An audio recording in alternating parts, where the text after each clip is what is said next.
Breathing in this beautiful summer morning.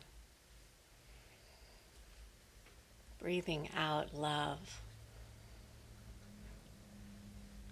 Remembering that each one of us is an individualized divine expression of the one source, the one life, the one love. Knowing as we come together in community, we also come together in an individualized way.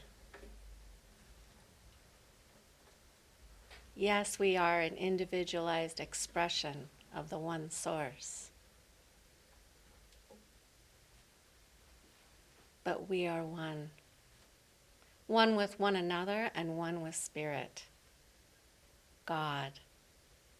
Great mystery. Whatever you would like to call it.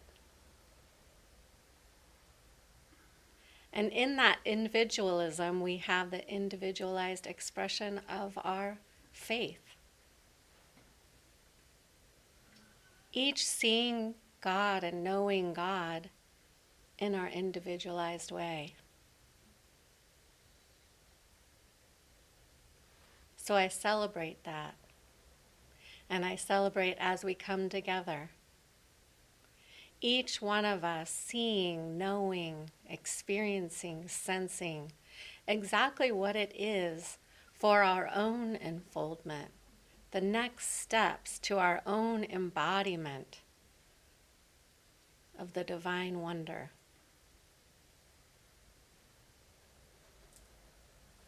So with gratitude for Reverend Diana showing up week after week, and each one of you also showing up week after week,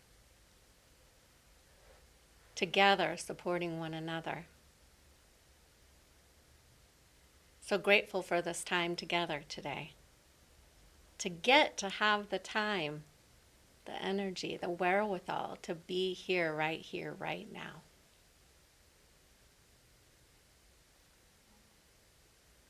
So I simply lay it down. I lay it on the altar, knowing that my prayer spoken is my prayer answered. It is already done. And together we say, and so it is. Amen. Thank you. A beautiful way to open a Sunday morning. So good morning. Good morning. And welcome. If you're new with us here online this morning, my name is Reverend Diana Johnson, and I'm the pastor and spiritual director for Mystic Heart Spiritual Center. So let's begin our Taizé experience this morning with a couple of nice deep breaths.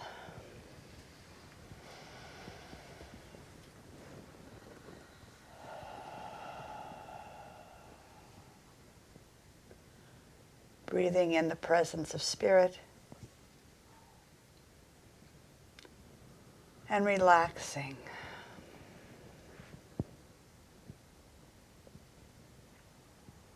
Breathing in the love in this space and breathing that love right back out.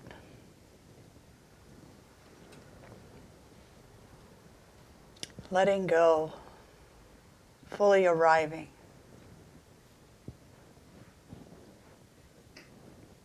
And joining our voices in musical prayer.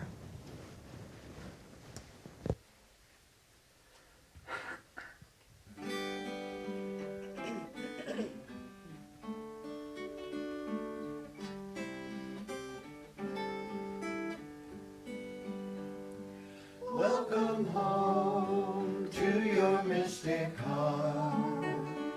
Lay aside whatever came before. Let your own intuition start to guide you to heaven's door. Welcome home to your mystic heart. Lay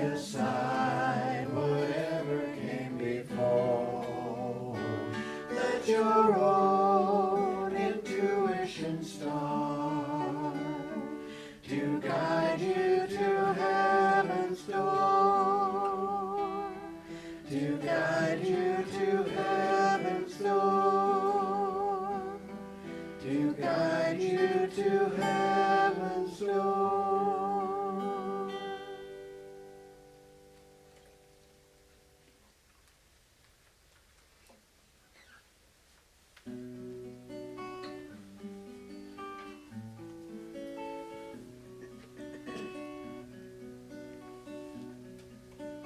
I am remembering who I am.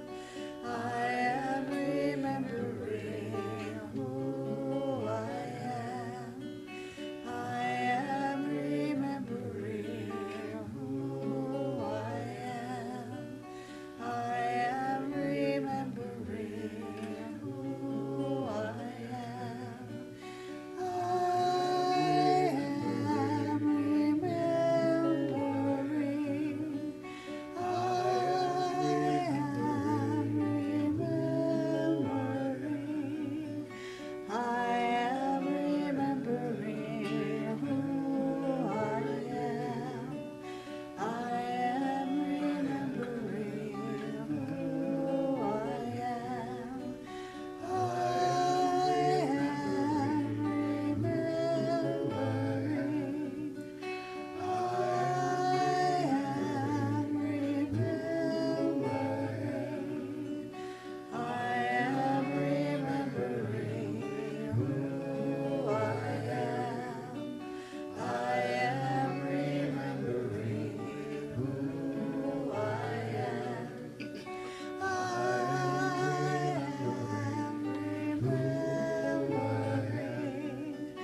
I am remembering.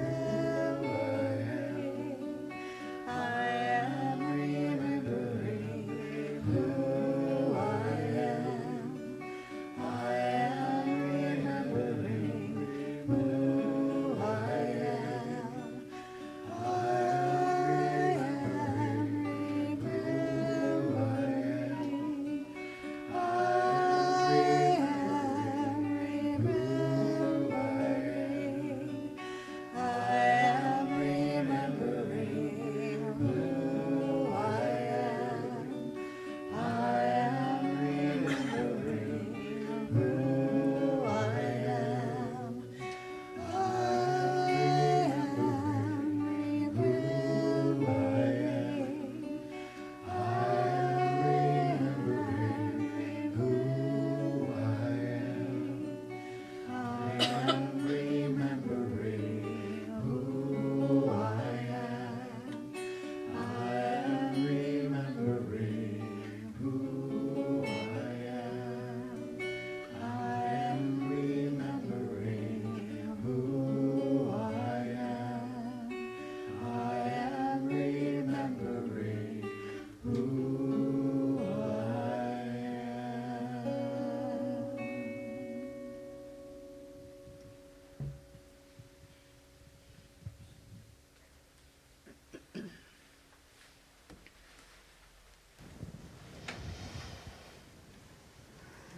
So we continue our meditative journey this morning with eyes closed or gaze turned downward and settling into this space, letting go of all that has come before this moment and allowing ourselves to be held, taking a deep breath in and letting it go.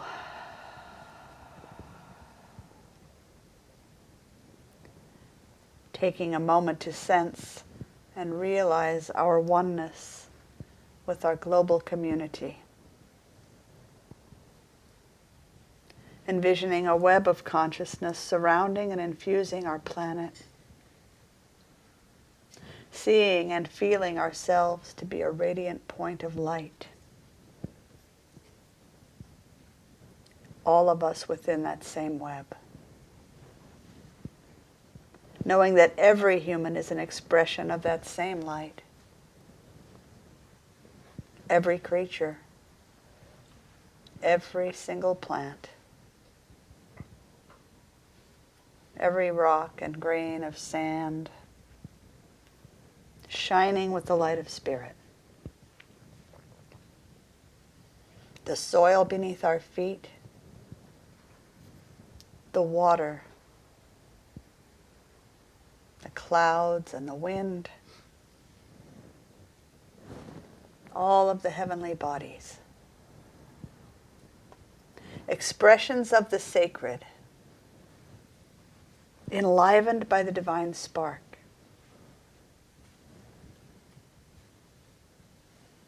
And so I sense now that my light is enmeshed with your light.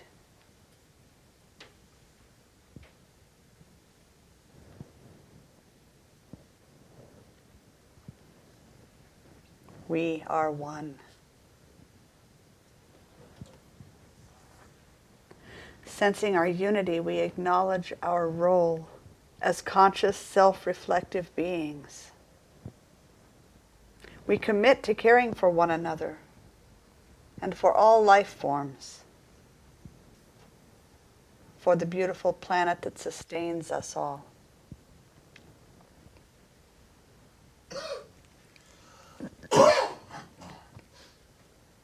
Rooted in our oneness, we center our hearts in this month's theme, the play of spirit. And we come to understand what it means to live with divine audacity. We say that the only sure thing in life is change. We might ask ourselves, is that true? When we look at the material world, at the physical realm, at our bodies, our statement seems accurate. And we spend so much time engaging with the relative aspects of our lives that we sometimes forget that there is more to the story. Looking below the surface of the physical world, beyond that which can be seen and measured, the great mystery is always present, infinite in its expression, yet constant in its presence. The play of spirit is always at work. We drop a solid object and it falls to the ground. Not sometimes, but always. Gravity seems very consistent. And the power and intelligence that wills gravity into being never wavers. For every action in nature, there is an equal and opposite reaction. Not sometimes, but always. And the cause behind this truth is infallible.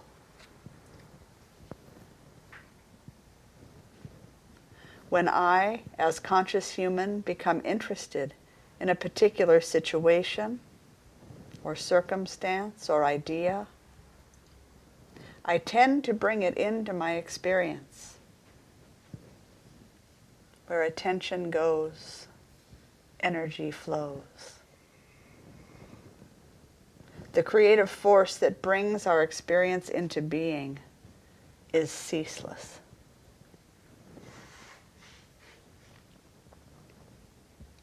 When I, as self-reflective being, place my faith in something, when I live by and from that faith, embody that faith, the object of my faith is highly likely to become my experience. The divine life back of all things is unchanging, even as it is forever becoming.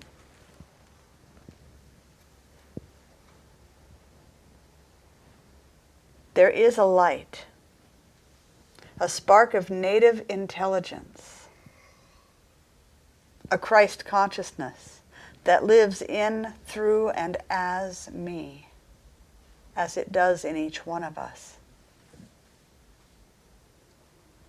It shares with me its power and presence, its peace and harmony, its joy, beauty, love, light, and gentleness. It offers me access to its wisdom and guidance, its abundance, wholeness, and absolute freedom. All that is asked is that I remember, that I consciously place my faith in its infinite potential and creative nature, and invite the qualities of spirit to express by means of me.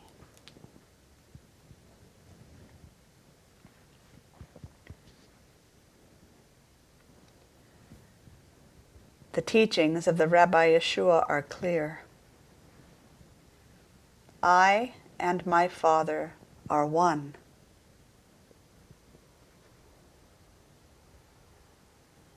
Truly, truly I say to you, whoever believes in me will also do the works that I do, and greater works than these will he do.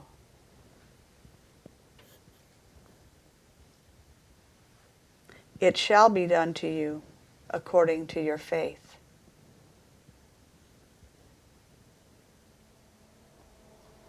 He was not speaking only of himself.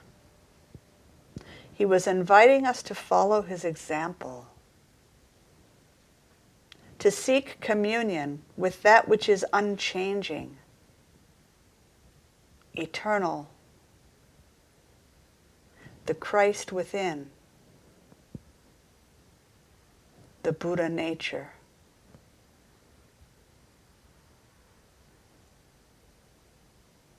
And to seek communion with our own deep faith, and to live our lives from that.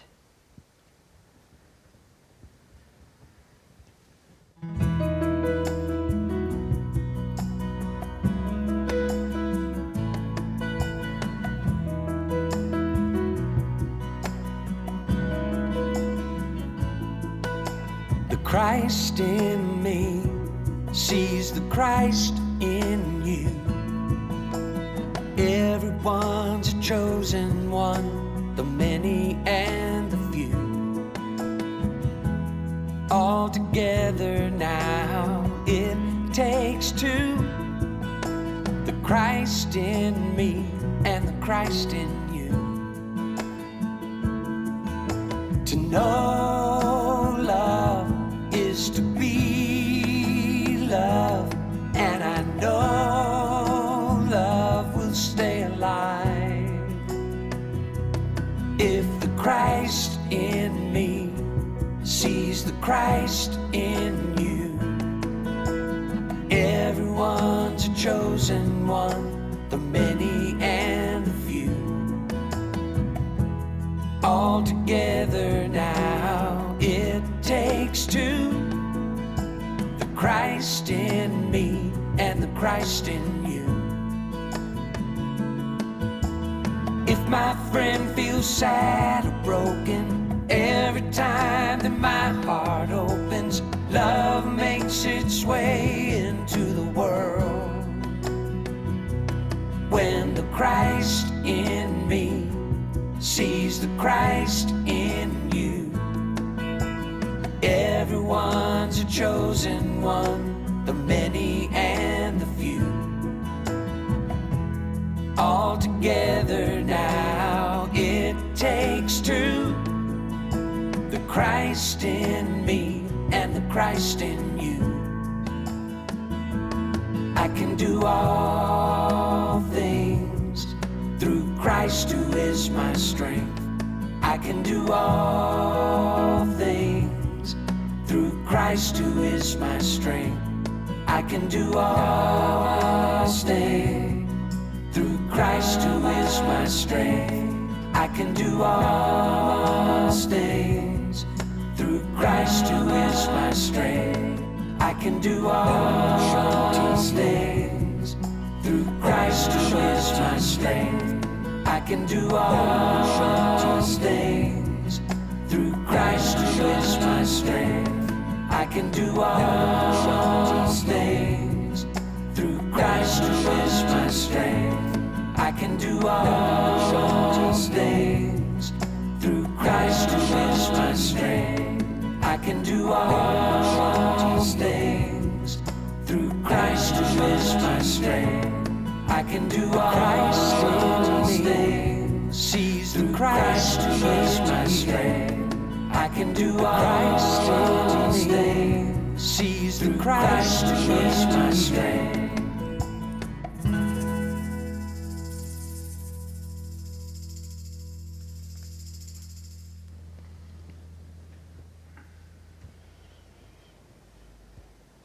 And so this is our invitation. This is our challenge. Amidst the apparently changing conditions in our lives and in the world, we are to anchor ourselves in the infinite, invisible, and eternal mystery that is our own true nature. We are to stand in our spiritual authority and practice divine audacity.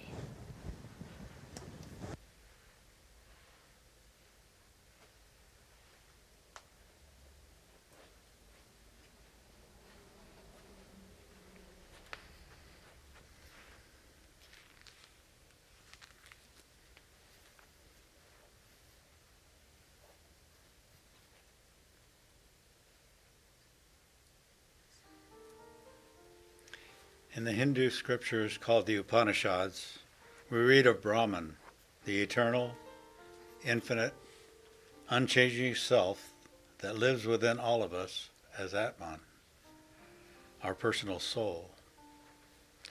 Through its creation, Brahman expresses as an infinite variety of ever-changing forms. Yet, despite our perceptions, the self that we all take part in, our essence, is changeless. The cosmos is the divine play of consciousness, called Leela in Sanskrit, the desire of Brahman to dance with its handiwork, celebrating the pure joy of creation. We often tend to take life too seriously, especially the spiritual path.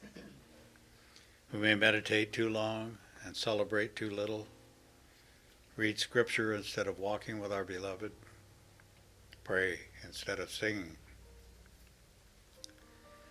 The spiritual life does indeed require commitment, devotion, meditation, and prayer, but it also requires our love, our joy, our exuberance. Leela reminds us that the cosmos was not created as a school or some kind of karmic testing ground, but as a free expression of love. His Spirit wants to play with us. Who are we to refuse? From this viewpoint, karma becomes our responsibility to follow the rules of the game, to honor the patterns of the dance, to play fair. We have all experienced play where the rules were not respected. It's just not fun. But when we fall out of the rhythm of the cosmic dance, we are not punished. We simply have to find our feet and begin again. Spiritual practice should never be a chore, something to get out of the way so that we can get on with our day. Rather, we long for it as we might yearn to dance with our beloved, to play with our children, to visit a friend just for the joy of it, with no other reason or motive. As we share our 3 minutes of silent communion, I invite you to contemplate the playfulness of spirit and join in the play. Remember the peace and joy that you experience at play, the sense of belonging, the oneness, and join the dance.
Oh, divine beloved, thank you for this invitation to play, to join in the cosmic dance. And thank you for these beautiful souls who come here every week to play with you, with me, and with one another. May we never take ourselves too seriously, and may we always remember that our spiritual journey is filled with love, joy, and celebration. The diversity and constant changes that we observe in the world can make us forget our essential unity. It looks like we are separate. It feels like God is absent. But we can learn to see through this Maya, the illusory data that our perceptions report, by remembering that it is all the play of Spirit's infinite imagination. As Reverend Diana continues her Taizé meditation, we are inspired to dare to play with God, to dance with the divine. We release any worry that we aren't doing it right, and brazenly begin playing with the infinite creative power, living with divine audacity.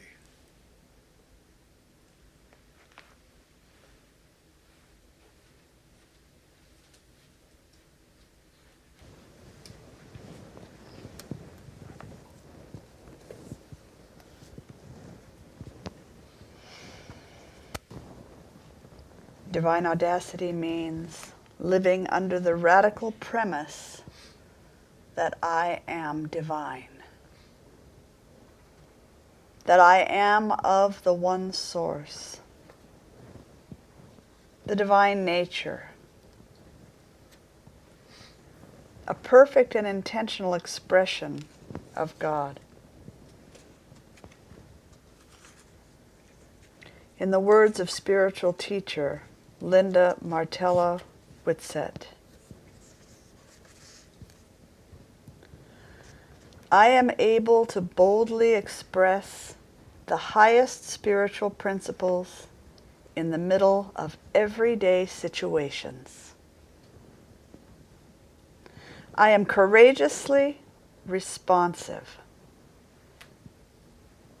I am fearlessly self-reflective and self-corrective. I am intentional in large and small aims. I valiantly champion the goodness within myself and within each person I encounter.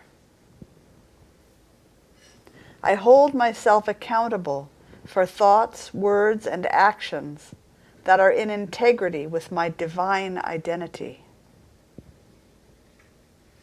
I dare to ignore the way things are and what cannot be done, bringing about the seemingly impossible. I suspend belief in the limitations that seem inherent in human existence to stretch beyond my known capacity. I disregard appearances to hold a vision of what can be so steadily that it may manifest. I overlook history, deriving my sense of direction instead from the source of life, love, and wisdom. I am not crushed by the weight of my commitments. Rather, I passionately fulfill my sense of purpose. I uphold the world, all beings, and all intentions in the light of magnificent possibilities. I lift up rather than tear down. I believe in the inherent goodness of all people. With divine audacity, I am the light of the world, shining brightly. In my presence, others remember their divine identity. In my presence, others heal the illusion of separation. In my presence, others stand tall and behave humanely. They snap back from self-pity and self-derision to claim their spiritual capacities. In my presence, others sense and act from their essential goodness. In my presence, others come home to themselves, to the self that is not their personality, but their divine identity. You don't have to be a superhero to express divine audacity. You don't have to be a superstar or a super anyone. You only have to attune to your essential nature, which is goodness or godness, and follow its lead in all things. Divine audacity is not reserved for life or death situations or singularly religious matters. Divine audacity is relevant in the nitty-gritty situations we face every day. Divine audacity is fearless overcoming of only human tendencies in order to do or say the right thing, that which unifies, harmonizes, strengthens, or uplifts. With divine audacity, you dare to be the light of the world. Practicing divine audacity anchors us to that which is eternal, unchanging. It centers us in our goodness, in our authority and power, our openness and receptiveness, and gives us the courage to reach out for connection and to willingly engage in the play of spirit. So let's anchor all we have heard this morning in prayer. Hold these words as the truth in your own life.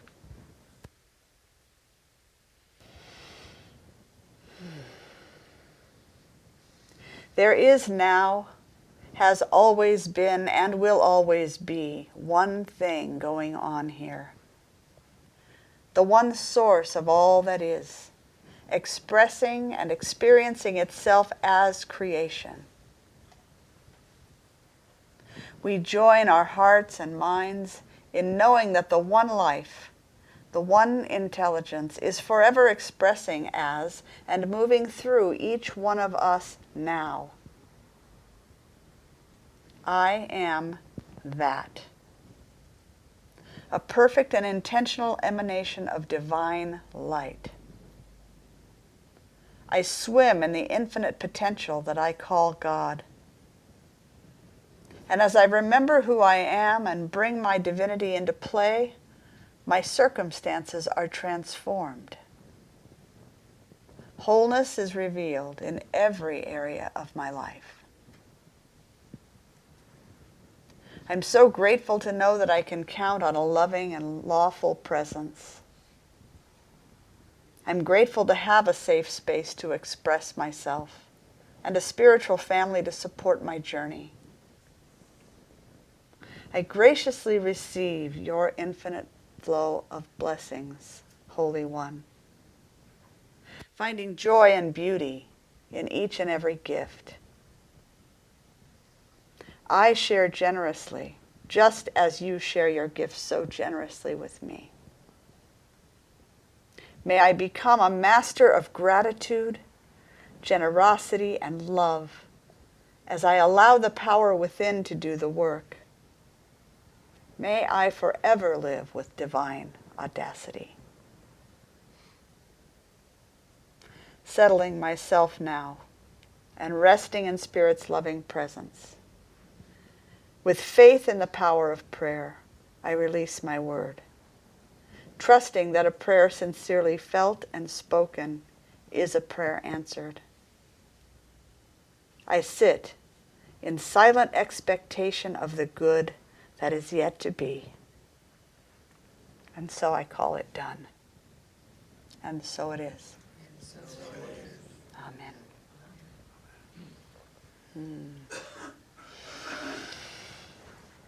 And so we gently begin to return our awareness to our bodies, our physical senses, to the atmosphere in the room, the sounds, taking in whatever and whomever is before you.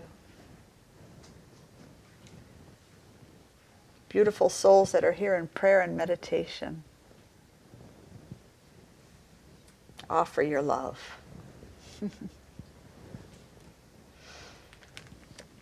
So as we prepare to close our Taizé this morning, we offer an opportunity for you to share of your financial good in support of the work that we're doing. Circulation is a sacred practice that supports Mystic Heart, and it supports your Mystic Heart as you offer it. It's by your generous gifts that we continue the good work of supporting you and the greater community. So if you're joining us online this morning, you can go to mysticheart.org and you'll find a donate button, a mailing address, and a Venmo QR code. And we just appreciate so much your generosity. So as we pass our basket, please enjoy Rise by Faith Rivera.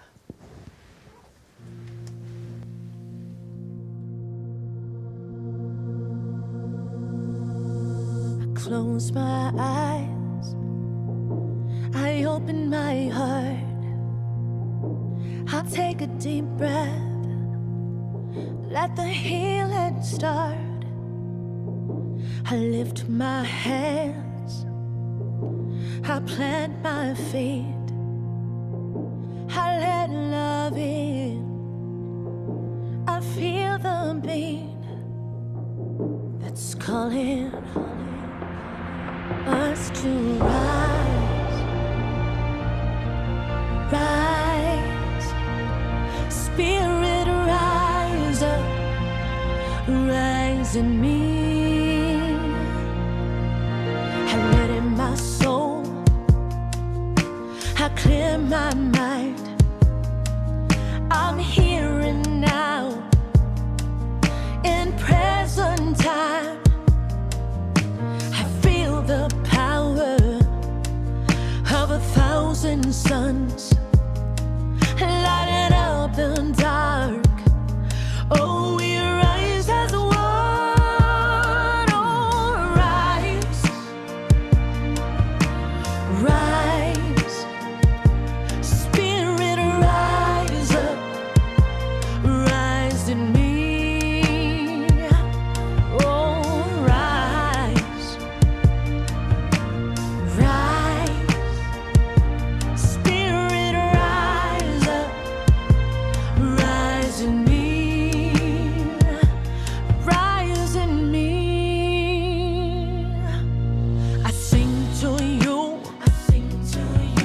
You sing to me, change up this noise, make sweet harmony.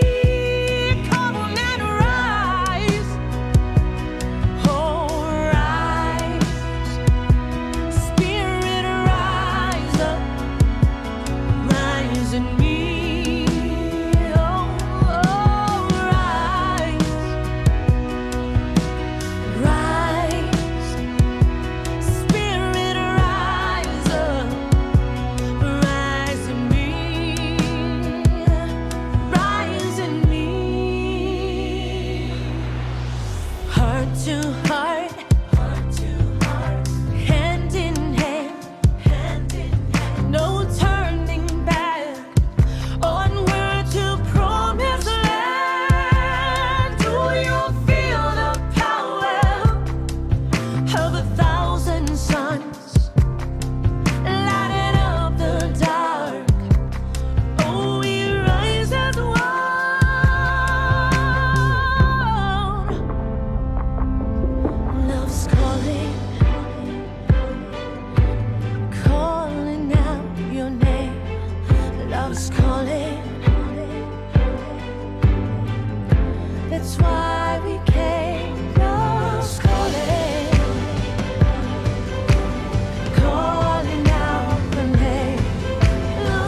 So we say thank you for these gifts,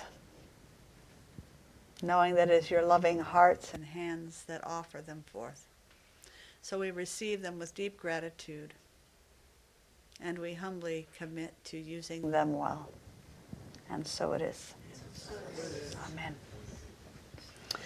Okay, well, as we sing you on your way with the soul's blessing today, I just want to remind you that this Friday already is our Namaste Cafe, an evening of jazz and chocolate with Mr. Marsh Broger. And it's from 6 to 8:30. So we're inviting you to help us fill our space here. Tickets are available today. They're $25 a person. They include appetizers that'll be sufficient to make your dinner, guaranteed, and beverages, non-alcoholic beverages, and an array of chocolate desserts. We're going to have a homespun raffle, and he's going to be performing jazz from the 30s and 40s. Is that right? So this is all going to be familiar to us. Should be a great party. So. Chris will be joining me on as many as he wants to join me on. All right. So we have tickets today, and think about what friends and family members might enjoy a fun night out. This is what Daddy did for a living for 30 years. Really, is what I'll be doing is jazz. It's different than what I do otherwise. And if you'd like an alcoholic beverage, you can. You're welcome to bring your own. Yes, that's fine.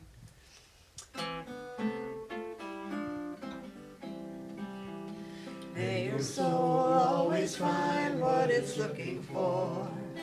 May your heart always lead the way. May you live in peace and harmony.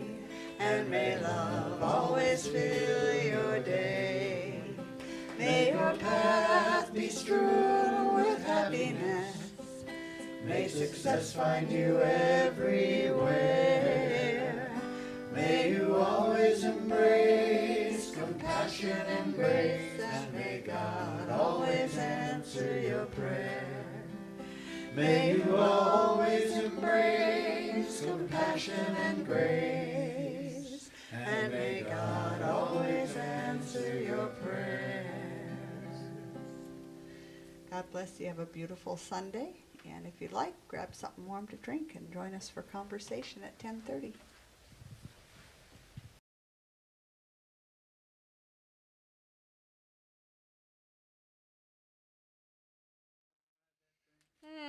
Just so joyful to be here, to be with all of you in spiritual family. Knowing that each one here sees, knows, feels, senses their own divinity and expresses it in their individualized way. So I just celebrate each one of you today. And I'm in deep gratitude for Reverend Diana and her talk and our conscious conversation, knowing that each one of you contributes in a beautiful way. So I just bless this service today, knowing it unfolds with beauty and grace and ease. And together we affirm this by saying, and so it is. So it is. Amen. Bless you. Thank you, Cherie. Thank you. Thank you for being in the train, Yeah. for blessing us into service. Oh my goodness, welcome to you all, or welcome back. Thank you for joining us this morning. If you're just joining us and new online this morning, my name is Reverend Diana Johnson. I'm the pastor and spiritual director for Mystic Heart Spiritual Center.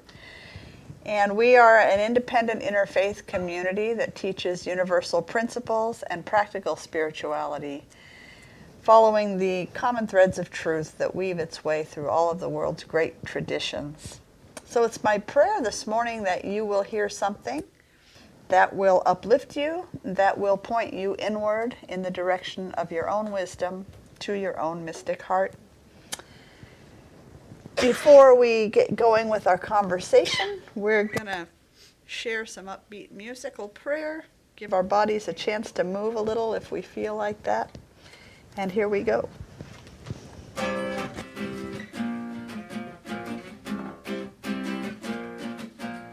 Welcome to the Mystic Heart. Join the celebration. Lift your voice and sing your part. Make this affirmation. Spirit made us family, with loving hearts to share.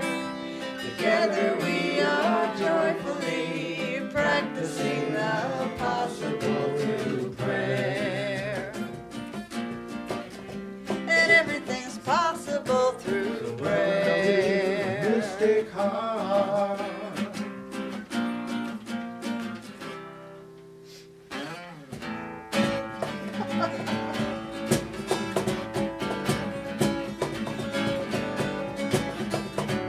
Everybody, get up on your feet.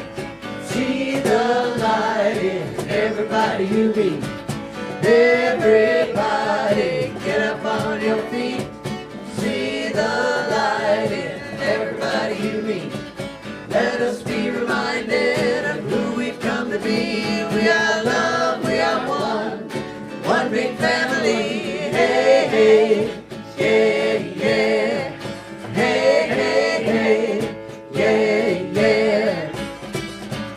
Let us make a joyful sound. Here we stand on holy ground. Let us make a joyful sound. Here we stand on holy ground. Let us make a joyful sound. Hey, hey, hey, hey, everybody, get up on your feet.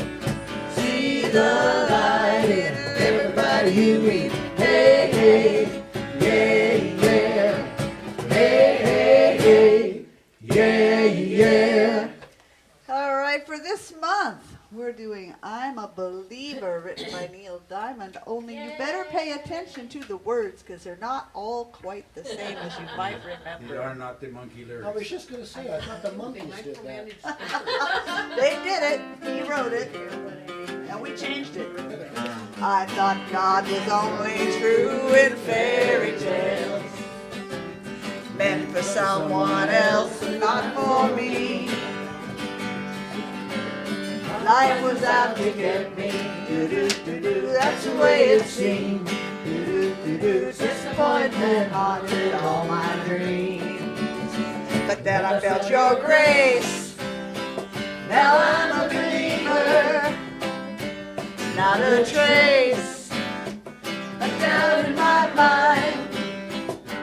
God is love. Ooh, I'm a believer. I couldn't leave it if I tried. You got a typo up there.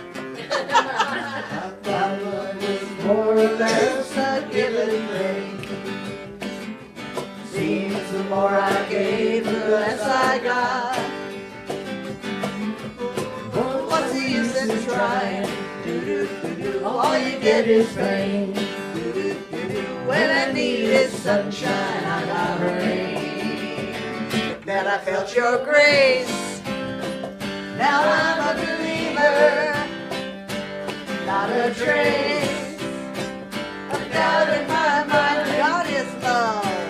God is love. Ooh, I'm a believer. I couldn't leave you if I tried. Everybody boogie.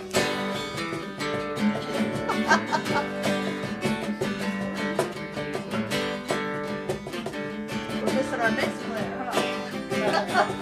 Ooh, what's the use in trying? All I get is pain. When I needed sunshine, I got rain. Then I felt your grace. Now I'm a believer. Not a trace of doubt in my mind. God is love. Ooh, I'm a believer. I couldn't leave you if I tried. I'm a believer. I couldn't leave you. God is love. Ooh, I'm a believer. I couldn't leave you if I tried.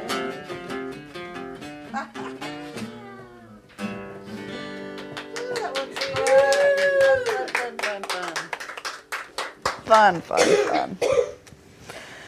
All right, all you powerful believers, let's take a deep breath and move into our hearts and direct our energy toward our vision of a love-soaked world where all humans are living from their deepest wisdom, their most generous natures, their most loving hearts, thoughtful of the impact that their thoughts and words and actions have on one another, on the community, and on the world. A planet where greed no longer exists, when there's absolute abundance, having enough, where sharing is the norm, where nutritious food and clean water and air are available readily to all beings, where warm and comfortable and affordable housing is a given, and where all beings have a deep sense of belonging and safety and contribution. And so to these blessings that have unfolded in our world, we say yes. Yes. Ours is a world where mental and physical health and education and healthy relationships are well supported by social systems that are grounded in integrity and honesty and wholeness. Where all beings work and play at whatever feed their souls and are well compensated for their service. Where authenticity and vulnerability are not only welcomed, but celebrated. Where the peace we cultivate within ourselves shows up as a world free of violence and hatred and indifference. Ours is a world where the love that we are here to share is freely given to whomever our hearts are called to love. Amen. Where we have moved beyond all lines of separation and live as one human family, caring for one beautiful planet with the reverence she deserves. To these blessings, we say yes. Yes. Yes. Yes. We recognize that transformation is an ongoing process, and especially in times of great change, people benefit from working and playing and simply being together. And so this community stands as an open and welcoming place for all who seek support, belonging, and a sense of family. It redefines church as a place of self-discovery, authenticity, kindness, radical inclusion, and love. To these blessings, we affirm together by saying, yes. So it is by the power of the great mystery moving through each one of us that this prayer is acted upon, answered even as it is spoken. As one by one we live into and from this powerful vision. So it cannot be otherwise. And so it is with deep faith, profound gratitude, and a great sense of joy that I release my word to the one who gets it done. And so it is. Amen. Amen. Amen. So bringing awareness back to the body and to the room and to this beautiful group of souls that are with us this morning. There has been a shift in energy. I know you can feel it. We've just created a ripple of grace that has made an imprint of peace and love and joy and recreation on the whole. It is done. And you were a part of it. Doesn't that feel good? So our theme this month is the play of spirit. And we're going to look at that from a lot of different angles, a little different angle each week.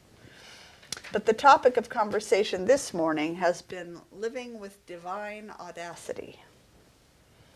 So if you were here this morning during Taizé, this will serve as a brief reminder.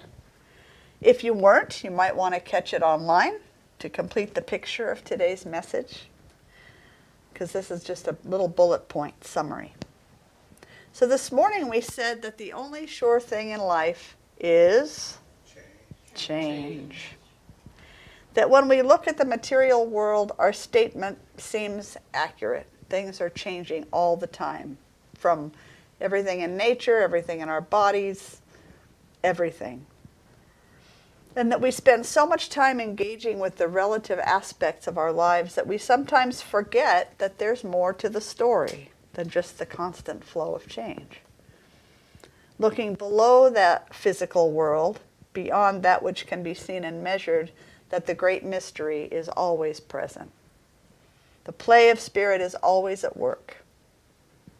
And then we used gravity as one example of law in action. Now, interesting, right now, we're actually studying something on Tuesday afternoons that is starting to question that as law and calling it instead a very persistent habit of nature. But that's another Sunday. We'll go there a different time. So another example we have, for every action in nature, there's an equal and opposite reaction. Not sometimes, but always. And we may not know what the reaction's going to be, and that might change depending on the observer. But there will be a reaction. The creative force that brings our experience into being is ceaseless. It never lets up. We said that when I or you, as a self-reflective being, place our faith in something, and when we live by and from that faith, we embody the faith, the object of my faith is highly likely to show up in my experience. That the divine life back of all things is unchanging, even as it is forever becoming an infinite number of new forms. We said that there is a light, a spark of intelligence, and that's a native intelligence. It's inherent. A Christ consciousness that lives in, through, and as each one of us. It shares with me its power and its presence. It shares with you as well its peace and its harmony, its joy, its beauty, its love, its light. And it offers each of us access to its wisdom and guidance, to its abundance, its wholeness, and its absolute freedom. Isn't it interesting that it's through our personal gift of choice that spirit gets to be surprised from moment to moment? It's true. How do you surprise omniscience? Yeah, paradox. Boy, we're in paradox all the time, huh?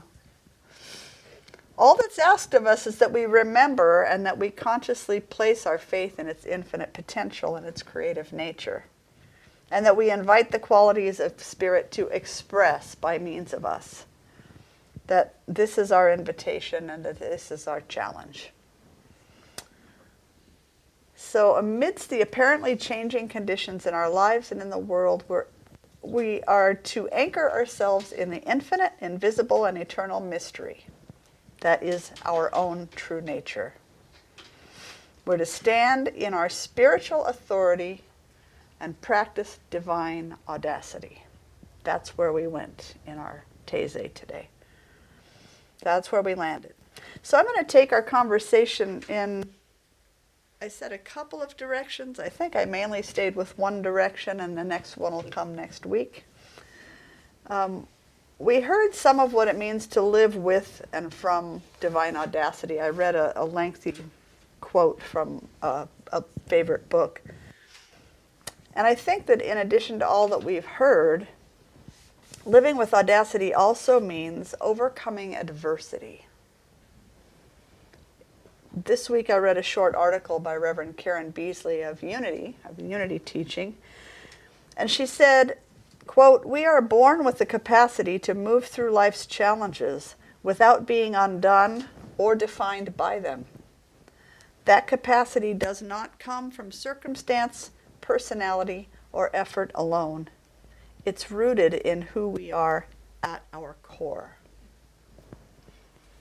So she submits that we are born with the capacity to move through life's challenges without being undone or defined by them. Do you agree with that statement? I do. Okay. I've just seen how I've gotten through things that I didn't think I could, Mm-hmm. and always found that means were met. So, I'm a believer. Okay. The song was for you. That's all.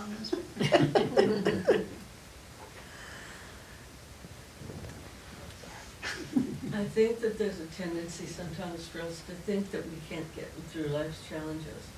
But the fact is, it's gonna happen whether we think we can get through it or not, and somehow we always manage to.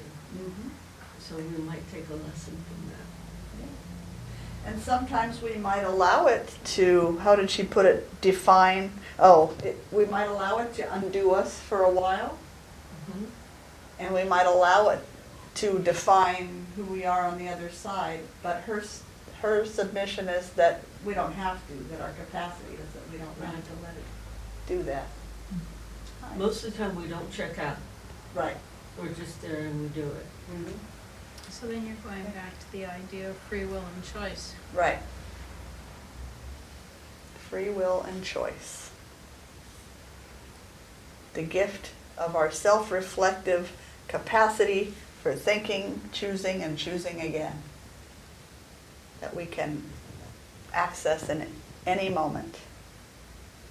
So what evidence do you see that supports the idea that we do have this innate capacity to overcome? What evidence in the world, in your own life, in your own self? We're still here. We're still here. Anybody in this room never had a challenge? How about like a really hard challenge? Yeah. We all have. And here we are. Anybody here feel like you're stronger on the other side of that challenge? I think every Absolutely. challenge makes you stronger. Absolutely. Yeah. Because you can never take away the fact that you did it. Right. And Yeah. you own it now. You sit Yeah. back and look at it and know that you own it, you did it, you lived through it, and God had your back. And nobody can take that from you. That's right. And that means you can do it again if That's you right. have to. That's right. And be stronger if you have to. Right. Chris? Yeah, she said it doesn't define us, but it almost always, adversity almost always gives us a chance to redefine ourselves. That's true. Yeah, adversity gives us a chance to redefine ourselves. And she says it can undo us, but sometimes might we need to be undone a little bit before, So we can, so we can rebuild yeah. in another direction. Lucinda?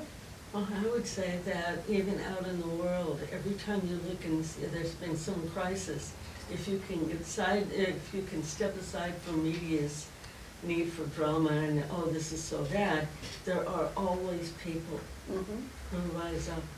Yes. There are always people who keep their calm during that time and do what needs to be done. Yeah. During those crises, there's always so much love.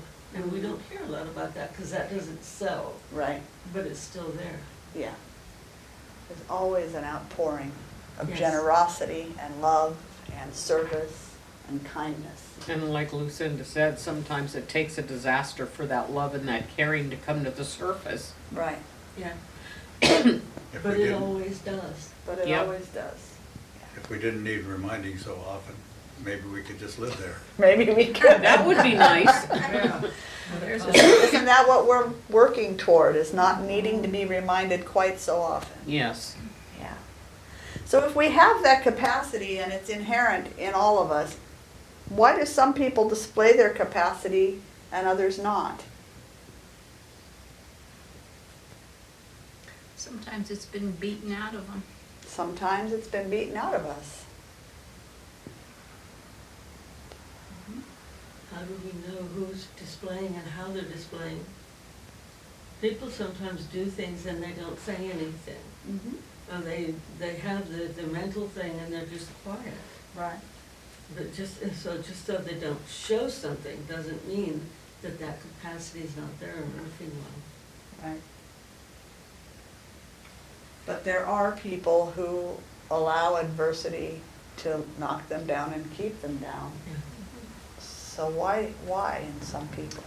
I think our natural audacity gets trained out of us, in our domestication process. Okay.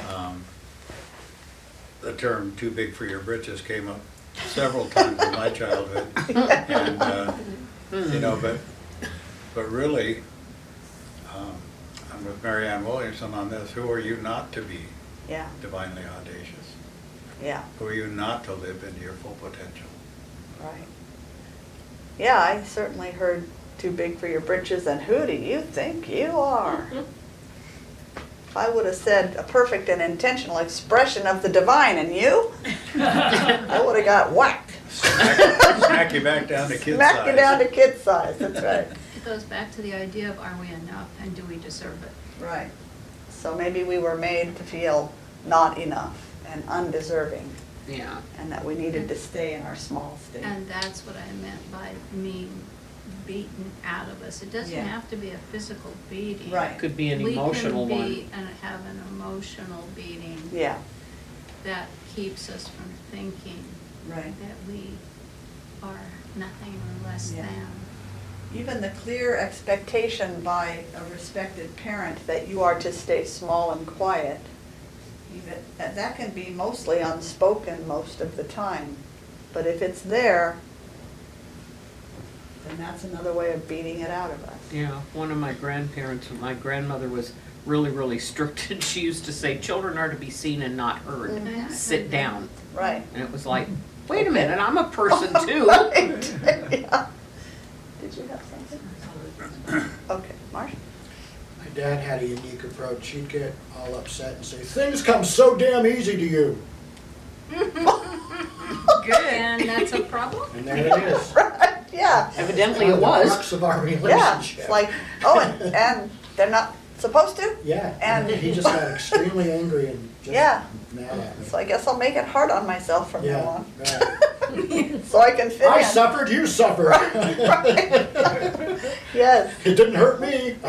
Okay. There is some of that that goes along. Yeah, there is. We want to keep people down because either we didn't take our opportunities or they may Right. not have presented themselves in the same way. So we kind of reinforce that notion. Yeah. And Somebody sometimes- else is shining, it's gonna make me look like less, right? Mhm. And sometimes I don't think it's intentional, sometimes I Right. think it's Oh, yeah. done without even thinking. Yeah, I think most of the time, it's Yeah. a subconscious behavior of, not wanting others to shine so that we're not covered. Chris? It often turns around at the end of our childhood, though, when we're getting ready to fly the coop, and my family, my dad wanted me to go to Berkeley and finish the degree he didn't finish because he dropped out to join the Army during World War II. Hmm. So, but they say, doesn't okay, work. now that I've kept your light under a bushel, now go fulfill my dreams that I never finished. Right, Yeah, I think there's some of that. yeah. Yeah. Mhm. Shine my light for me, because Yeah. I didn't. Yeah. And never mind your light. Yeah. Oh, you have a light? Yeah. That'll make me proud of you. That'll make me proud of you, Yes. so that you will feel loved. Wow. Mhm. I was thinking in terms of, there was something that happened one time, and we were looking for a solution, and something came to me. And I had had so much experience with "you're stupid," da, da, da, da. It took an hour of discussion before I finally said, well, why don't we, I said, why didn't you say something sooner? I didn't think I would have an answer. Yeah, Yeah. and I think that happens to some of us a lot. Yeah. So. Any other hands over here before we move forward with another question? I see little bits brewing here and there. So what kinds of things can we do to build or reveal our own capacity for overcoming adversity? What can we do to build or reveal? I want to say build the capacity, but if it's already in there, it's more of a revealing what we already have. We can accept that we already do and let it come through us. Okay, accept that we already do and let it come through. Now, if I've had it beaten down pretty hard, I might have to lean into somebody else's faith for a while. I also might have to release all of those old lessons Right. before Yeah. I can accept. Yeah. So this is some work. right? Does this work? Yes. I think the best way is what we're doing now, is share your thoughts and your heart with a group that you're in a safe place. Right. You're not going to get beaten down. You're going to be respected for your opinions and your experience. So sharing the way we do on Sundays in conversation in every group that we run, every book club, every support circle, every class, a group of like-minded, loving, supportive people to help you bounce things around and gain new understanding. I think what it does, it allows an opportunity to be validated. And when you are starting to be validated outside, then you can start to trust and validate yourself on the inside, and you become less dependent on how others validate you or not. Right. Yes, it's a great opportunity for validation and therefore self-validation. So you are not so dependent on the outside to tell you who you are or should be. What about spiritual practices? Do those help, you think? Cherie? The words preventative medicine Oh. came. Preventative medicine. that spiritual practices are that. Yes. And of course, coming in the community. I mean, all the things that Right. we're naming. And they are preventative medicine in that way. I think you talked about divine identity. Mhm. And that really resonated with me because just like Chris was saying, like define and redefine ourselves. Yeah. And I think we redefine ourselves in the way of, what is our spiritual identity Mhm. and what is our relationship to the divine. Right. And the more that we hang out there, Yes. the more we do stand in our spiritual authority, being more, in alignment with spiritual principles Mhm. and the essence of spirit. So what, Chris? I was just going to say that, and I tried to touch on this in the meditation earlier, was if our practice can be more audacious. Yes. Remember that God's not going to punish us for getting mad at him or her and for circumstances in our lives. Yeah. I had a teacher early on that she referred to it as the goddammit prayer. Where you just go, I've had enough. Right. And but there's power in that. There is, yeah. That emotional outpouring into Right. what you really want to see happen. Let's specify that. That's inwardly. That's not Yeah. to another person. No, I've had enough. It's within me. I'm done being that old way. I'm done. Yeah. I know who I am called to be, and I'm stepping into it. No more excuses, that kind of thing. Yeah.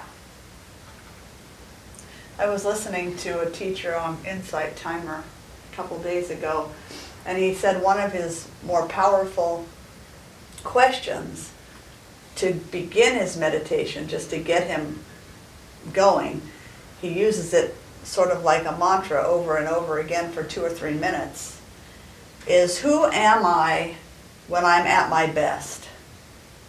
Who am I when I'm at my best? Who am I when I'm at my best?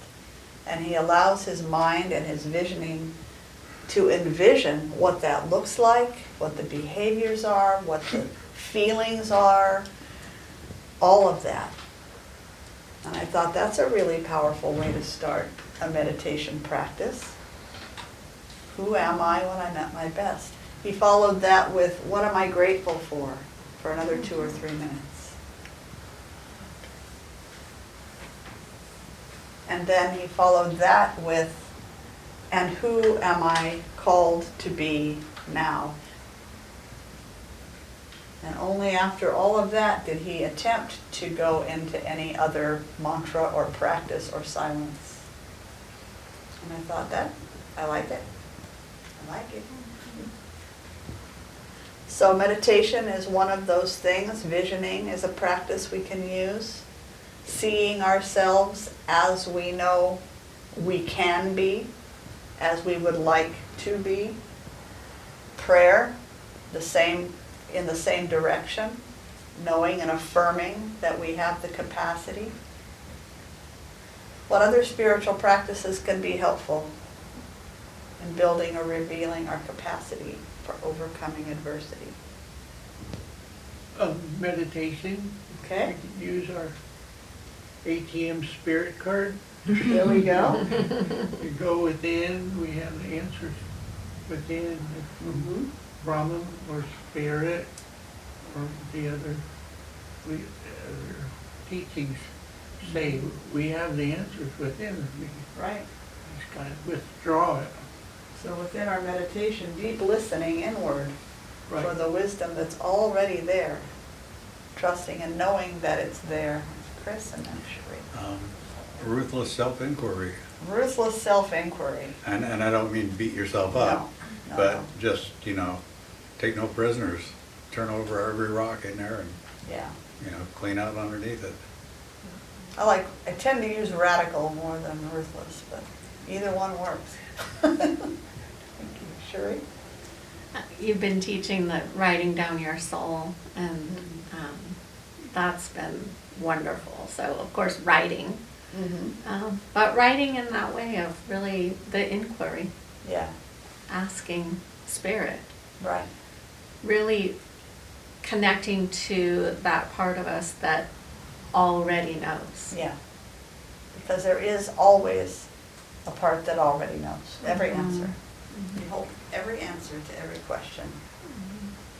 Sometimes we're so afraid of what we already know that we want to say we don't know, but we do know. We just don't like what we know. I think we have to admit that that's true. I've never yet sat with someone telling me, I just don't know, I just don't know. When faced with, yes, you do. What do you know?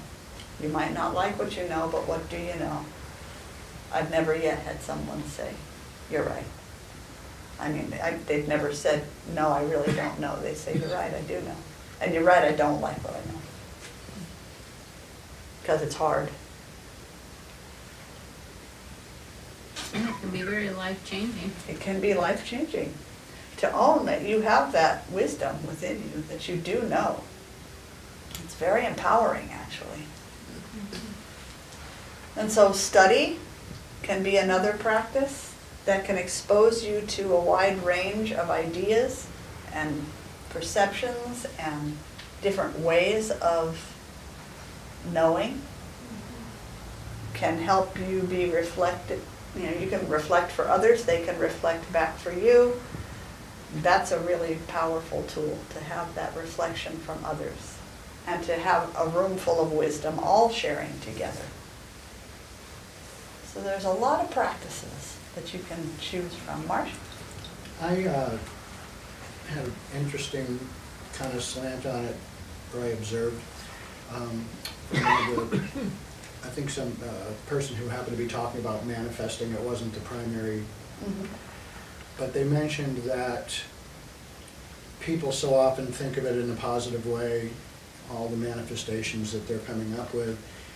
And he said that a very strong thing to do is to also include what you will not tolerate anymore, especially if you're talking about yourself. Right.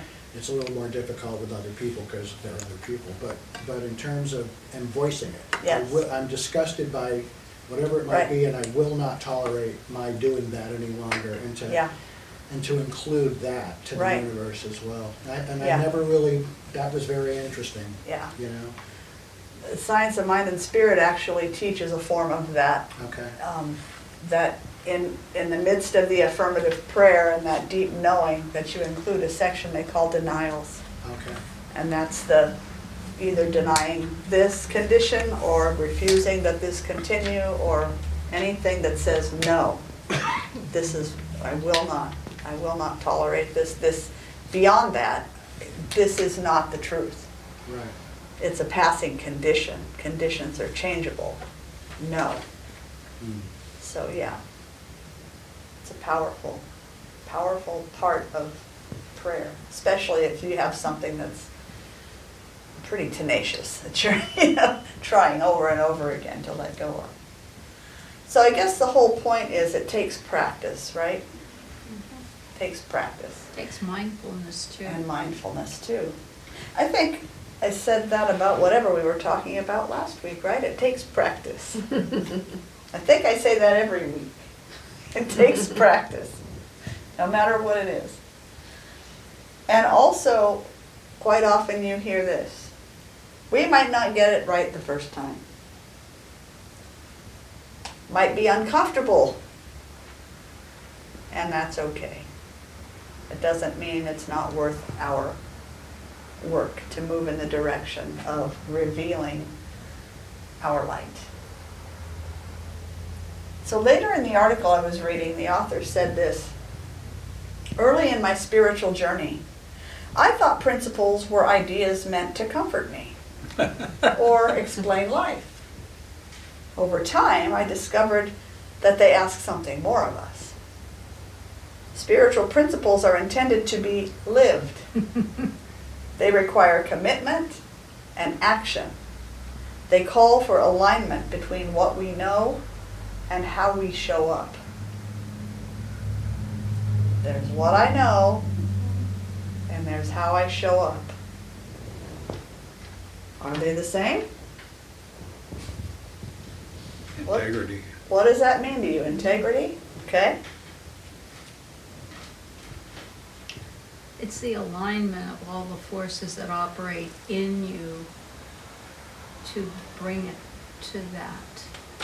Okay. So it's an embodiment, but there are a lot of, there's speech, there's thought, there's hands, feet, circulate, all of those things Right. need to be pointed into that focus. Right. Yeah. There's all of that within us, as you're speaking to. There's all of that, I don't know how many of us by last week, Tuesday, had voted. We did.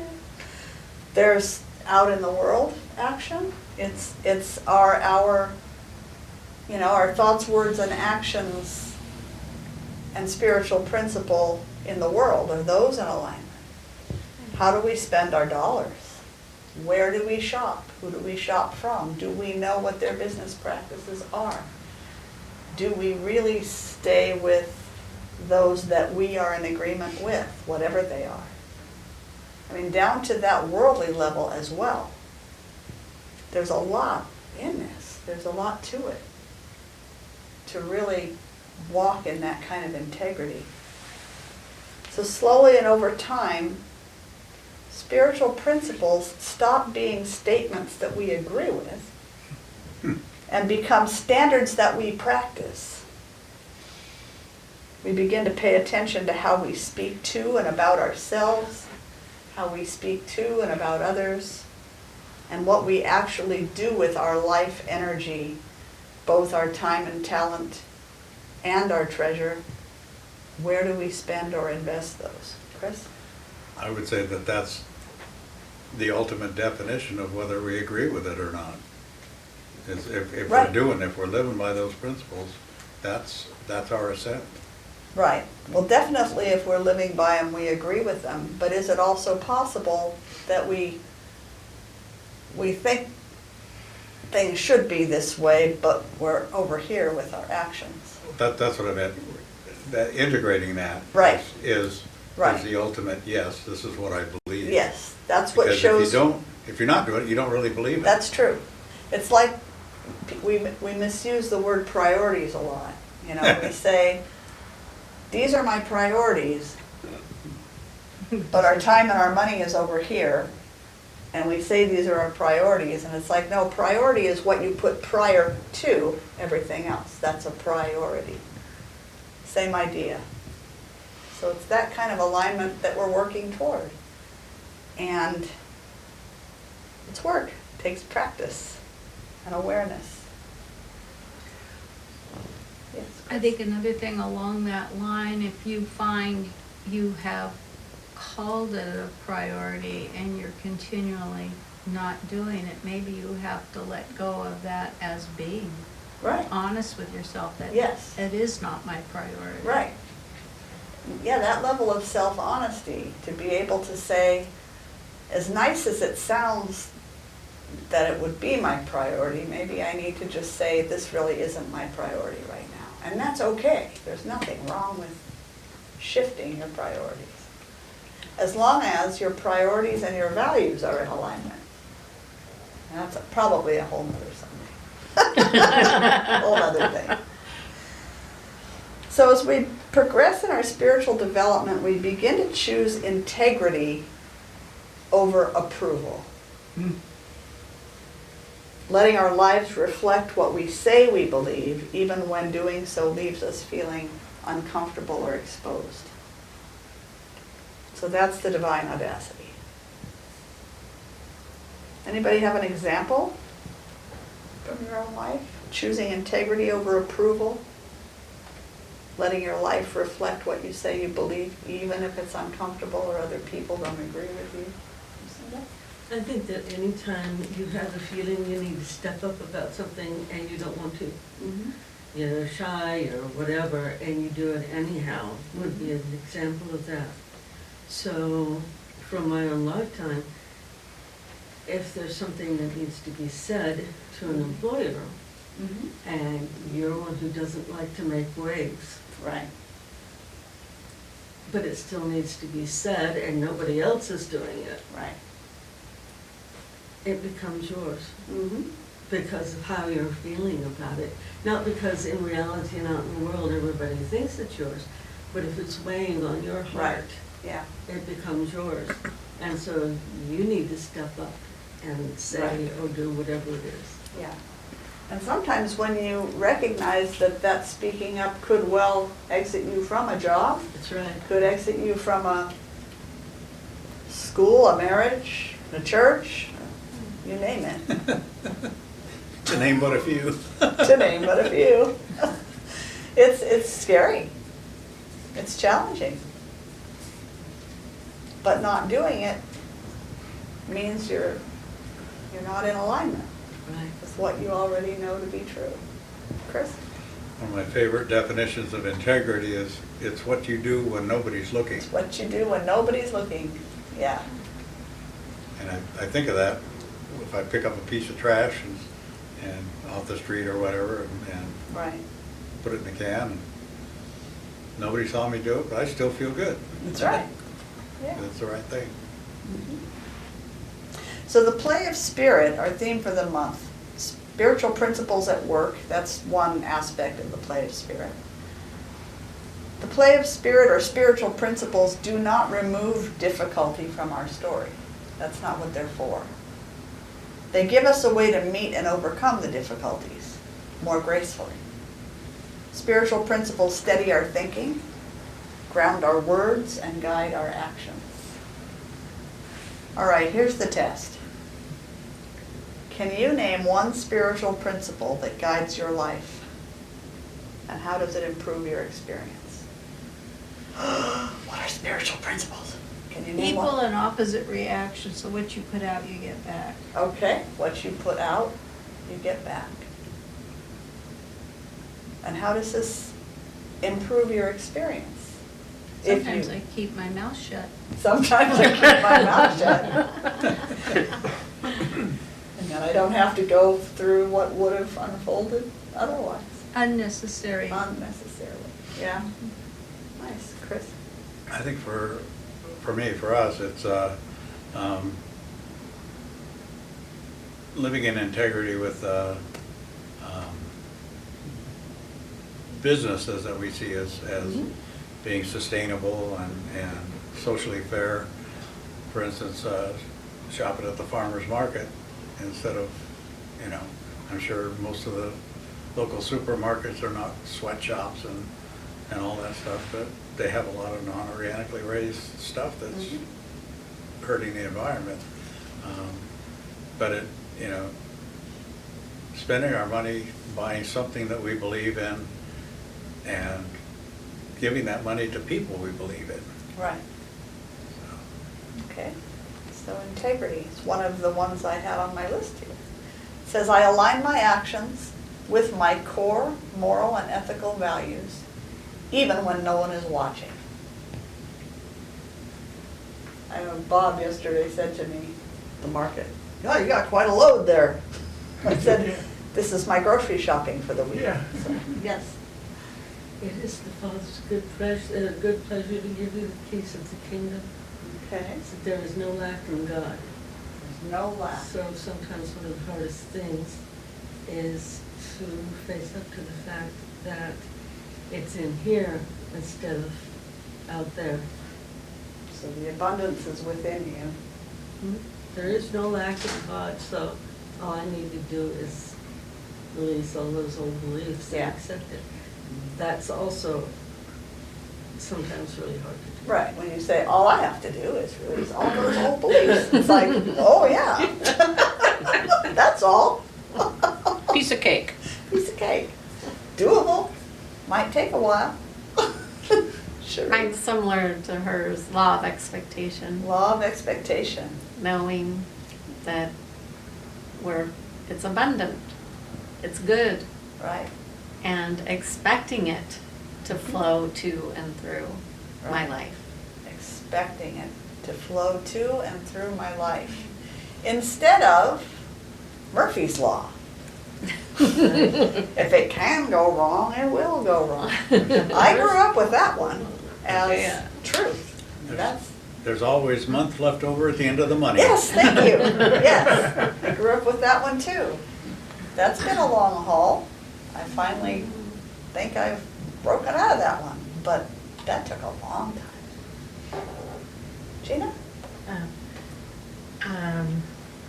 So letting go of fear and trying to figure out what you fear. So I ask myself, what am I so afraid of? Mhm. What do I need to release today Yes. so that I can move forward and gain a better perspective?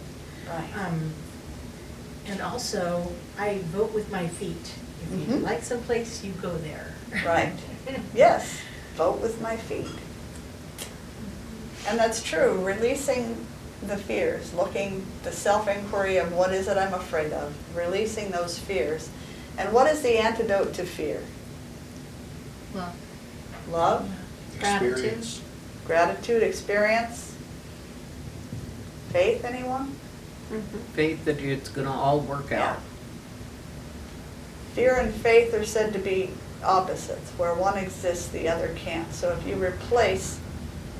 you can apply your faith to where you see your fear, it will dissolve it in time. If you can apply love, what would love do in this fearful situation? It'll dissolve it over time. Sometimes instantly. And like you said, study Yes. will help you realize, I mean, that's the way I'm guided. When I Yes. study, I realize, oh, well, this is something I can apply. Right. That's all something that I can apply to myself, but this applies to me right in this moment. Yes. Yes. And if this that I'm studying was true and worked for this human being, then Why it can wouldn't it also work work for for me? me. Yeah. Nice. Yeah, Sheree? I think noticing how we can help, how we can serve, not just,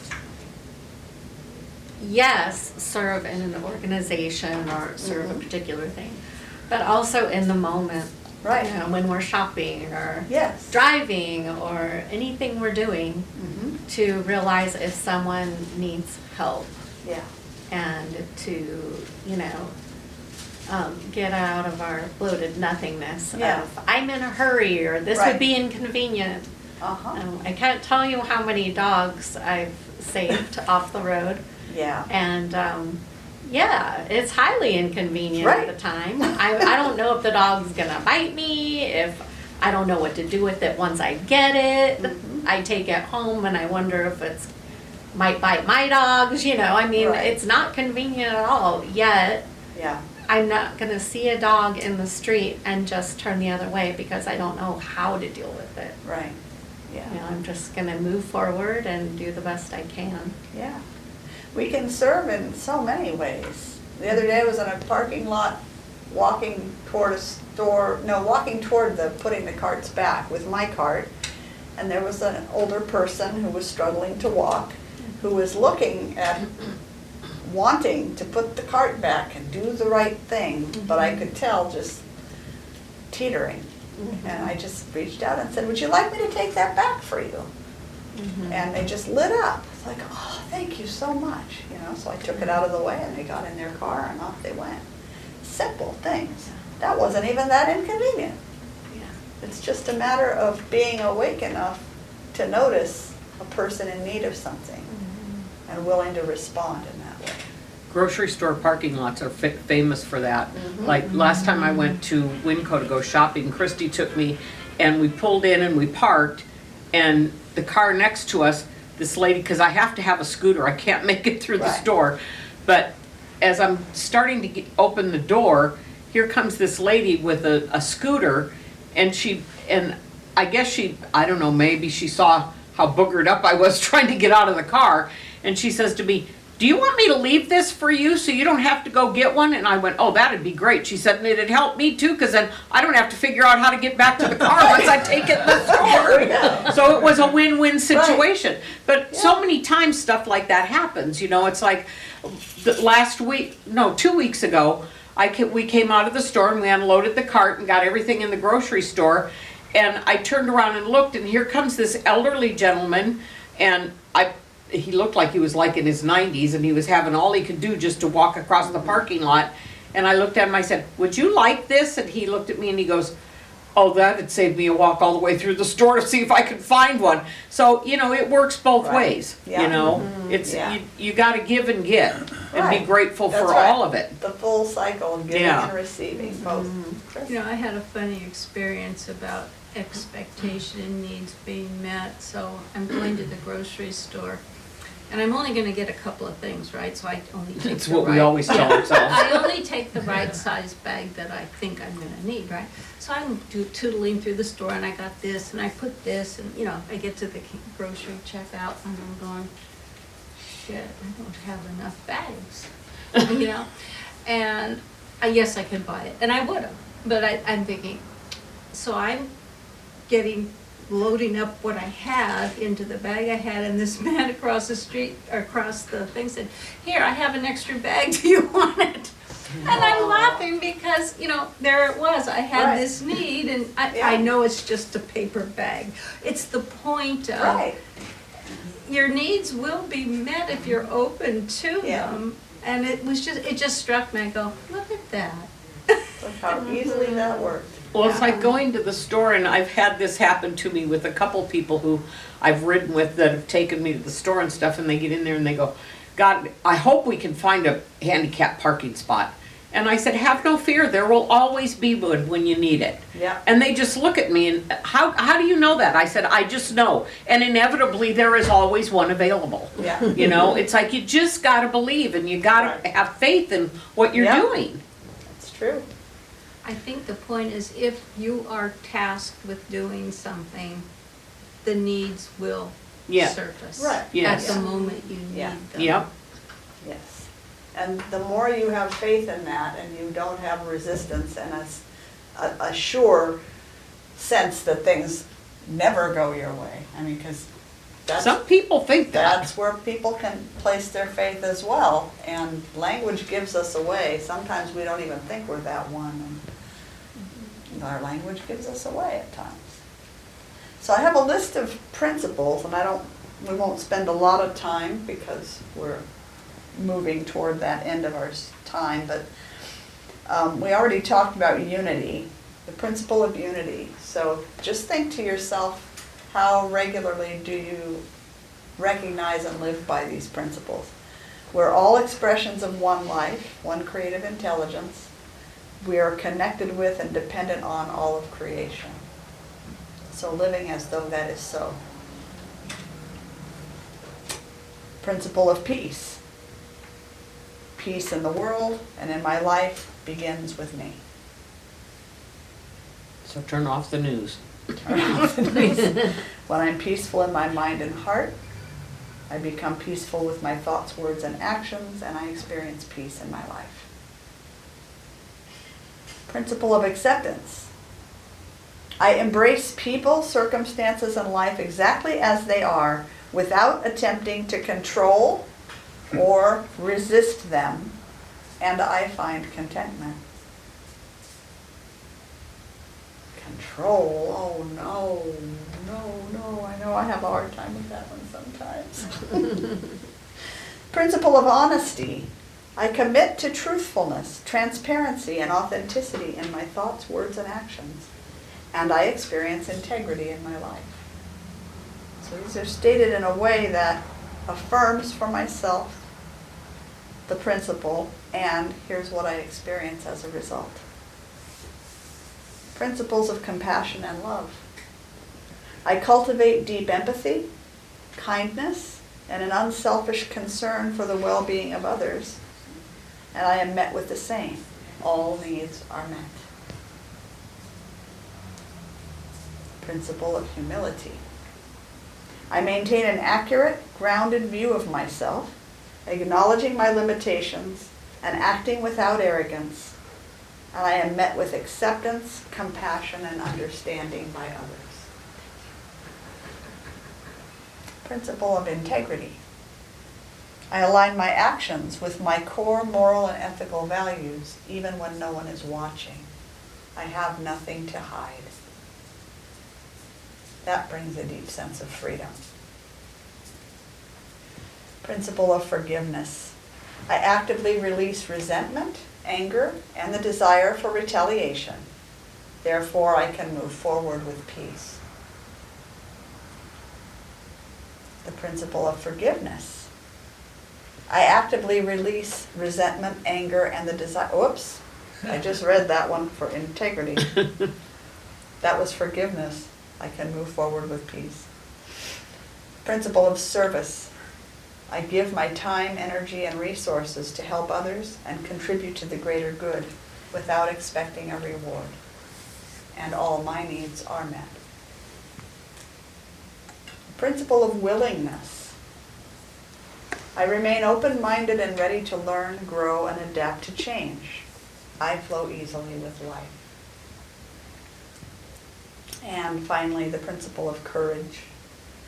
These are not exclusive lists, but these are just the ones I came up with.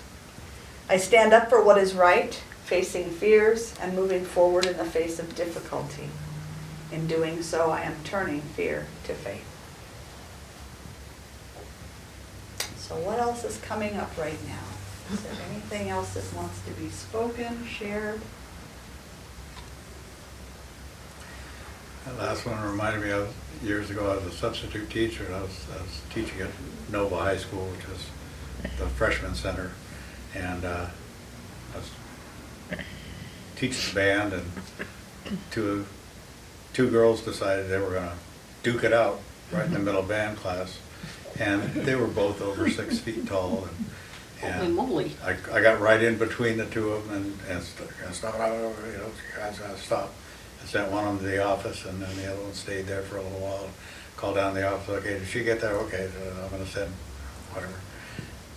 And we go back to the rehearsal, and one of the little girls in the front row is going, Mr. J, those girls were way bigger than you. I didn't think of it. What are you going to do? It wasn't going to happen on my watch. Right, yeah. Yeah, sure. What's coming up for me is surrender. Surrendering my life to these principles. Surrendering your life to these principles. Putting down resistance to what already is happening. putting down resistance to how it works so that it can work on your behalf for your good. Yeah. So the last statement I want to share came from the same article. What I am called to face matters less than who I am while facing it. There you go. Mm. Say that again, it's important. What I am called to face matters less than who I am while facing it. So challenges are going to come to all of us, no matter who we are. Just because someone leads a service and has a title or teaches a class or is a meditation or a yoga teacher or whatever, no matter that, we all have equal challenges, various degrees at different times, but we all experience challenges. It's not that those challenges are any less difficult for me than they are for you or anyone else. Uncertainty appears and fear may rise its ugly head for any of us, for all of us. We may feel sad or even devastated by something that happens. But no matter what, each of us has the capacity in time to overcome, to rise up, even to find the gifts and to count our blessings, and then to move forward being a blessing in someone else's life. So we said that the only sure thing in life is change. Life is full of paradox, right?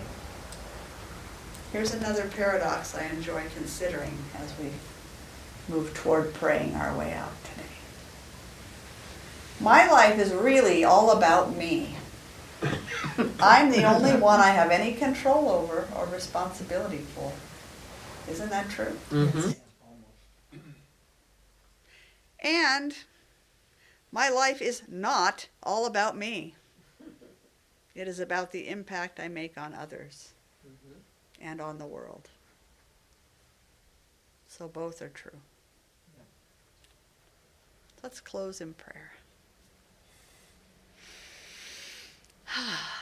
I am so grateful to know that the grace and goodness of God is forever shining in my life as every tiny little blessing.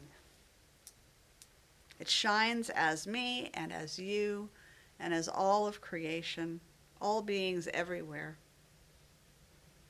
That grace fills our lives to overflowing, if only we have the eyes and the ears to see and to hear.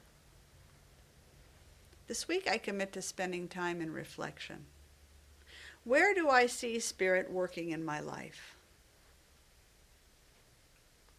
Where does the play of Spirit make itself known? Where might I bring myself into greater alignment with the infinite intelligence of the universe? And where might I take myself just a little less seriously? As I take time to ask and to listen, I am guided. The guidance dwells within me. Thank you, Holy One, for our time together this morning. I know that it nourishes and supports me and each one of us in the week to come. Thank you for each one here and for the time, attention, and intention it has taken to be here. Thank you for all of the blessings of this beautiful day, and thank you for the gift of life itself. In gratitude, I move into my week with divine audacity. I live from my truest self, allowing your power to move through and to get her done. Both my work and my play become divine expressions of you. Thank you for the countless hands and hearts it took to bring our feast to the table today. May I never take for granted my dependence on so many sacred beings. May each one be blessed and sense and know those blessings moving through their own lives. I am forever grateful. In this sacred moment of now, I feel full. I am complete. So I release this prayer in deep faith and absolute certainty that it has already been answered and is coming into form and experience for each one right here and right now, exactly as spoken. The play of spirit is eternally at hand, so in deep humility, I receive. I let it be, and so it is. And so it is. Amen. Amen. What a great conversation. Great conversation. Lots to think about. And so thank you so much for joining me here today.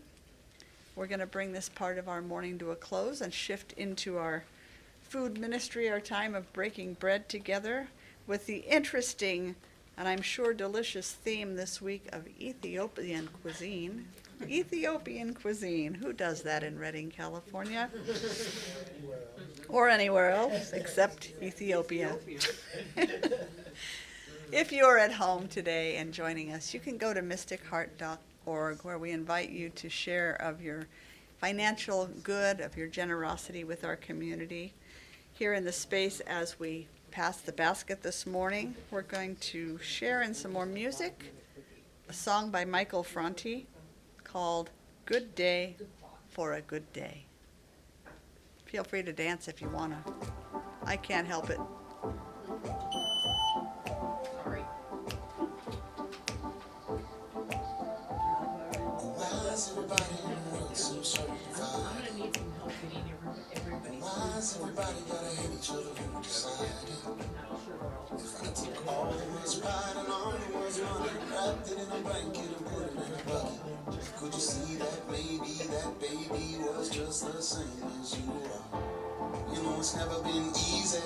Every day for everybody ain't breezy. And I hope you realize when you look into another person's eyes, you know today would be a very good day. Just to have a good day. You know today would be a very good day. Just to have a good day. With a little more love and a little more laughter, a little more good vibes, less disaster. You know today would be a very good day. Just to have a good day. All day long.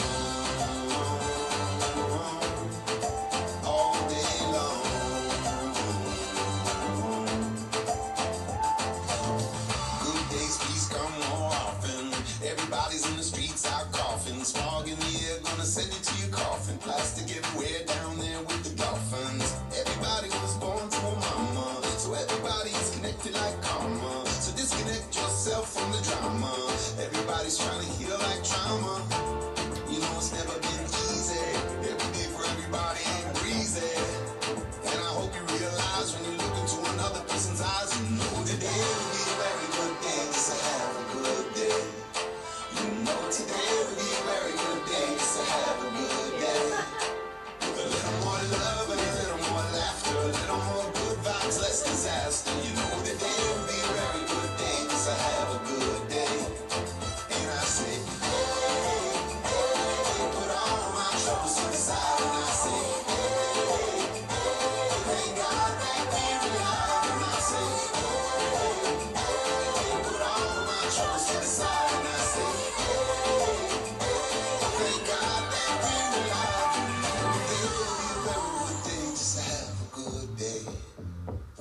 today would be a very good day, just to have a good day. With a little more love and a little more laughter, a little more good vibes, less disaster. You know today would be a very good day, just to have a good day. All day,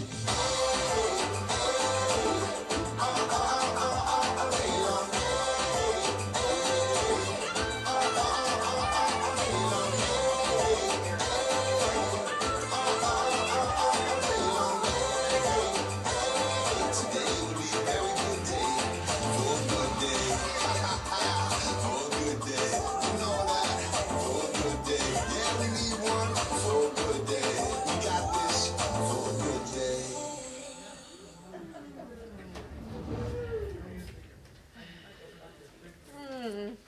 Today is a good day to have a good day. Knowing that as we come together and give from our hearts, that our gifts and talents and treasure come into Mystic Heart, our community, and just flourish. Going out and supporting other worthy causes. I'm so grateful for the stewardship of our gifts, knowing that they are honored. And so I just bless these gifts and bless this service, knowing it is a very good day and a very good service. And together we say, and so it is. Amen. Thank you.